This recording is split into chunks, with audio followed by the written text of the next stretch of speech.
So recently, me and one of my coworkers were having a conversation, and somehow this conversation led us talking about video games. I don't know how that happened. It was one of those last minute, run down the clock, small talk type of ordeals. You know how that shit goes. Anyways, the guy is older than me by like a generation, so he was just stressing to me how when he tries to play some modern titles on his PlayStation 5, that some games just feel really hard to get into. The one that he named as an example was Red Dead Redemption 2, to where there's just so many things in the game he felt like he has to worry about, and try to learn and master the mechanics to have a decent experience in the game and feel accomplished as what he's trying to do whenever he boots up the title itself. He was kind of talking around it, but I'm pretty sure he was trying to materialize the argument that gaming nowadays just doesn't feel as accessible and easy to pick up and play and get straight into like the bare meat of the game, pause, and then just have a straightforward experience as compared to maybe the games he played when he grew up, when he was playing on like the original PlayStation 1, and when he was younger, the N64, those era type of games where the game was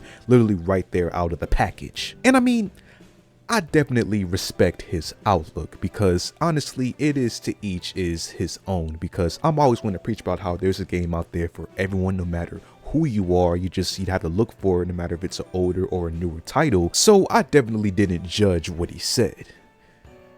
Well, maybe a little bit, since Red Dead 2 was in question, but either way, I do think that if you've been playing games for a while, or maybe took a long hiatus and just now trying to get back into the hobby, the sentiment can be shared that gaming might not feel what it used to be, depending on what your definition of what a video game likely looked to you, which for most people was just what they felt like it was as a child. And look, this wizard doesn't have any deception spells going on here. The main reason that gaming doesn't feel the way that it used to is, one, nostalgia for, the specific person, and two, because gaming has evolved into this ever-growing phenomenon over the years, like the amount of game industry layoffs that we've seen since 2023, because these are not rookie numbers. Shit is insane right now. So even though we have the base reason as to why games don't fit the definition that some players might already have established for them, based on my thousands of hours wasting time watching pixels dance on the screen over the years, I want to talk about the other reasons more specifically as to why gaming might not feel as, accessible as it might have used to, based on the older generation of titles. And just to be clear,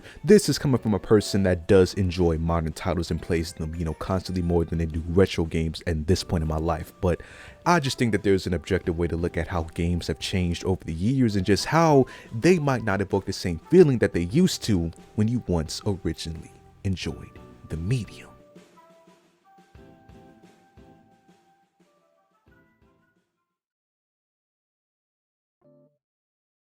And to kick us off, let me steal a word from that last sentence I just said and use the word that's probably the most important thing when it comes to how games are going in their direction nowadays compared to their older counterparts, is the objective. Now, like my coworker was trying to imply after I kind of tuned him out a little bit after he tried to throw smut on Arthur Morgan's great name, there's just some modern titles that he felt like he couldn't pick up and get straight into the action with those titles and be put straight into the scenario where the game shows everything that it has to offer. And honestly, that's just because games, their objective have, obviously changed. A lot of game studios are trying their hardest to give you a full experience with whatever title that they're developing on, and they'll make it a slow burn experience so that it lasts longer and you feel much more accomplished once you do get to those aforementioned root of the game. Although it is worth mentioning that a lot of modern story games, they'll give you like a sample of the game's base combat with a big prologue fight scene, or big cut scene or something, where they'll give you a hand holding combat section, and somehow there's always going to be a place where you slide down on the freaking terrain. I don't know why every game has that, but hell, even take a game like that Red Dead Redemption 2, it has a lot of mechanics that it's easy to learn and hard to master, but compare that to a title like Red Dead Revolver, where the game is literally just mission, go do it, they give you the controls, and it's just that. So that's probably much like the big difference that I can definitely see people trying to explain when saying that games just don't feel the same. And there's definitely nothing wrong with wanting either one of those experiences, because some people just don't have enough downtime to really, dive into a game like Red Dead Redemption 2, and they just want to go straight into slinging a gun and feeling like Indiana Jones or something, and just not think that much of it, which is, totally a style of gameplay that is really the essence of what a video game is, just pure fun that you can turn on whenever you need to.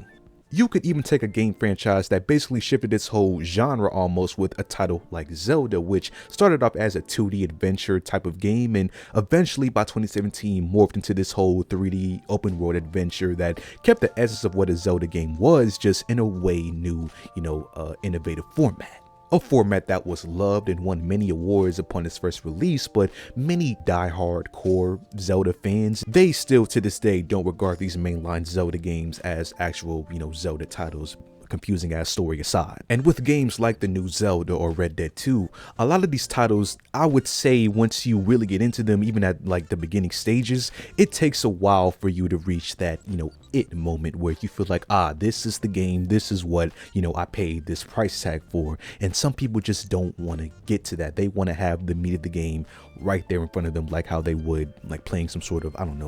Atari game. That's a bad comparison. That's the first one I thought about. But bottom line, as gaming tries to expand what these games have to offer, as they, increase the price tag and the hardware that's used to, create these games, sometimes people that enjoy the original format of the titles, they shift off and, create the narrative that the games just don't feel like they used to when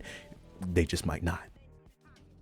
And then for my next reason that I think gaming might not feel the same way for some players as they used to, really I think applies to players that might have some years under their belt when it comes to gaming experience, is you might have played so many games to the point that you've just become desensitized to the overall idea of gaming, and it takes a lot to really impress you and just give you that same feeling that you once had when you originally started playing these games. But hell, sometimes you don't even have to have years under your belt to have this sort of desensitization, even in like small amounts. Like when I was younger, I played a lot of games I had no business playing, and one of those titles that I played was Mortal Kombat Armageddon. And one day my mom walked into me playing this game that I had for like months at this point, and she saw me putting down ultimate fatalities like it was nothing. I didn't think twice about it, but she was ready to get me baptized at that very moment. And obviously that example is the same as my reasoning, but that same type of desensitization that I had, not giving a fuck chopping somebody's head off in a video game, is the same type of desensitization that you might have in the sense that, after you play so many games, especially of the same genre or type of game, you just might not feel, that same type of happiness you did,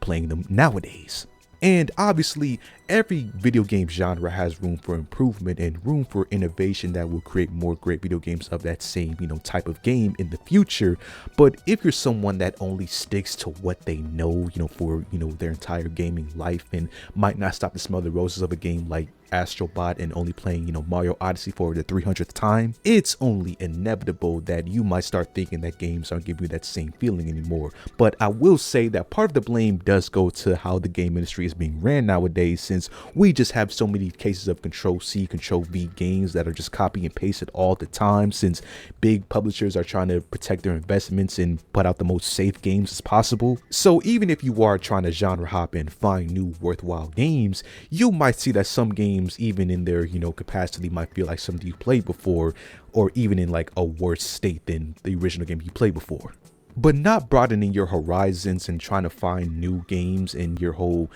library of titles that you play on a regular basis can definitely lead to the illusion that games just don't feel the same way that they used to when you first started playing some of these other games. And then for my last reason that I think games might not spark your soul anymore, that I think is also a really underrated reasoning, is because, well, the aesthetics within gaming just isn't prevalent in the way that it used to be in the mainstream light. Let me explain. I have to admit that it might be the rose-tinted glasses talking, but didn't gaming when you were younger just feel so much more brighter, just aesthetically? Like, for some reason, I think that the word video games back then evoked a big color palette in your brain when you thought of the word, when we had all these things like fun console color variants, all the customizable UI on these consoles that made the system so much more memorable, the box art on games that would have you emulating the Thinking Man statue or looking at it on the car ride home from GameStop. Something about the vibe of some of these older games can either bring a sense of odd fear like Gary's Mod Sandbox, or freaking just good times and just feeling like you're in the prime of life playing a game like Mario Sunshine. A lot of these games pre 7th generation, before we went into the freaking piss filter era, they focused on brighter colors, almost dream getaway like type of settings, wider color palettes just in general. It gave you a feeling of just happiness every time you booted up these games and just existed in these virtual worlds, which we definitely do see a lot of in modern titles. But something about these games, especially with like their older gen graphics, just feels much more, I don't know, comforting, like you're at an old friend's house or something. Because even if a game is a decent experience, accompanying all that with all these boring 2D logos, these far too serious and outright just limiting console UI designs, and just overall professional feel that games, some games are trying to go for, just diminishes the entire experience, and not really inconsiderate of that one younger gamer that might be at the game store just picking out a game based on its box art, which we all did at some point in time, and there's some people that's doing that right now. Even though I can as clear as day see the differences between what gaming used to be to how it is, especially with all like the extra added benefits and extra things that they would put into these games to make them more worthwhile, it's hard for me to really complain too much about how games feel nowadays when there's so many titles that I play that are modern that I have so much fun with on a regular basis, coming from playing those older games. So again, I just do think that it comes down to finding the right game for you to play, because even though Red Dead Redemption 2 might be a hard game for some people to get in, like my coworker, there's so many other cowboy type of games you can easily just pick up in whether like indie or more freaking AAA big budget games that have the same type of gameplay but more straightforward and more enjoyable for some people. Overall, the main takeaway is that gaming is just this ever-growing thing that is always changing like everything else in the world, and even though change can kind of be scary, especially if you're used to one thing, like one era of gaming, it is important to adapt and carve out your own niche in this whole hobby and find your own sanction of peace with modern gaming going forward.